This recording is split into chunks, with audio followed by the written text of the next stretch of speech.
Set ও ফাংশনের এই ধরনের এমসিকিউ অনেকের কাছে কঠিন মনে হয়। তো আজকে আমি এটা ক্যালকুলেটরের মাধ্যমে খুবই অল্প সময়ের মধ্যে সমাধান করে দেখাবো।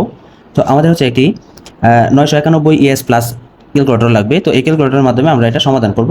তো এখানে দেখো কি আছে, x-2y, 3x + 2y = 1, 19 হলে x y এর মান কোনটি?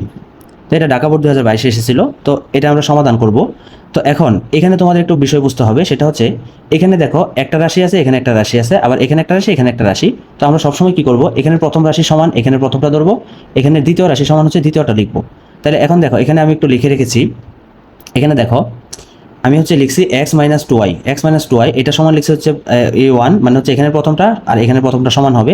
আবার 3x + 2y এটাই করে লিখছি হচ্ছে 19, তাহলে এটা আর এটা সমান হবে। তো এটা লেখার পর এখন এখান থেকে আমরা হচ্ছে x y এর মান নির্ণয় করব। তো এটা খাতা কলমে করতে গেলে মিনিমাম হচ্ছে 4 থেকে 5 মিনিট সময় লাগবে। তো এত সময় আসলে একটা এমসিকিউ করা সম্ভব না। সেই ক্ষেত্রে আমরা কি করব, আমরা হচ্ছে ক্যালকুলেটরের মাধ্যমে খুবই অল্প সময়ের মধ্যে সমাধান করব। তো আমাদের প্রথমে কি করতে হবে, ক্যালকুলেটরটি অন করতে হবে। তো অন করার পর আমরা হচ্ছে মোডে যাব। মোডে যাওয়ার পর দেখো এখানে ইকুয়েশন নামে একটা অপশন আসছে 5 নম্বরে, তাহলে আমরা হচ্ছে 5-এ চাপ দেবো। দেওয়ার পর আমাদের এখানে 4টা অপশন আছে টোটাল। এর মধ্যে প্রথম যে অপশনটা আছে সেটা আমাদের হচ্ছে ক্লিক করতে হবে একে।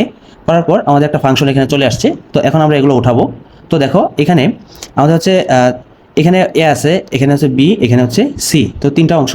তো এখানে দেখো এই যে এই জায়গায় যে এক্স আছে, এক্সের সামনে যেই মানটা আছে বা এক্সের সাথে যে সহগটা আছে, এই সহগটা হবে হচ্ছে এই এর মান। তো আমরা প্রথমে কি করব, আমরা হচ্ছে এর মানটি বসাবো। তাহলে এক্স এর সামনে কি আছে, এক্স এর সামনে হচ্ছে 1 আছে, কিছু নাই, মানে হচ্ছে 1। তাহলে আমরা ফার্স্টে 1 দেবো। দেওয়ার পর ইকুয়ালে চাপ দেবো। এখন বলতেছে বির মান, তো বির মান হবে কি, ওয়াই এর সামনে যে মানটা আছে, ওয়াই এর সহগ যেটা আছে সেটা হবে বির মান। তো মাইনাস আছে যেহেতু -2 বসাবো। বসানোর পর ইকুয়ালে চাপ দেবো। তারপর এখানে সির মান চাইছে, তো সির মান হচ্ছে 1, তাহলে লিখবো হচ্ছে 1।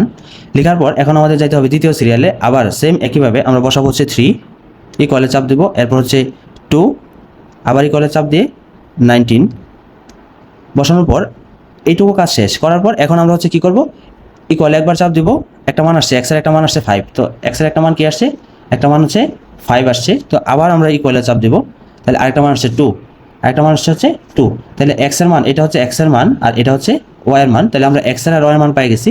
তাহলে 5,2, এক্সের আর ওয়াই এর মান হচ্ছে 5,2। দেখো এটি হচ্ছে অপশন কিসে আছে, অপশন হচ্ছে কতে আছে। তাহলে আমরা হচ্ছে ক নাম্বার দাগাতে পারি। দেখো কত সহজ, ক্যালকুলেটর দিয়ে আমরা কত অল্প সময়ের মধ্যেই এটা সমাধান করতে পারলাম, যেটা খাতা কলমে করতে গেলে অনেক সময় লাগতো, যেটি এমসিকিউ এর জন্য খুবই নেগেটিভ প্রভাব পড়বে।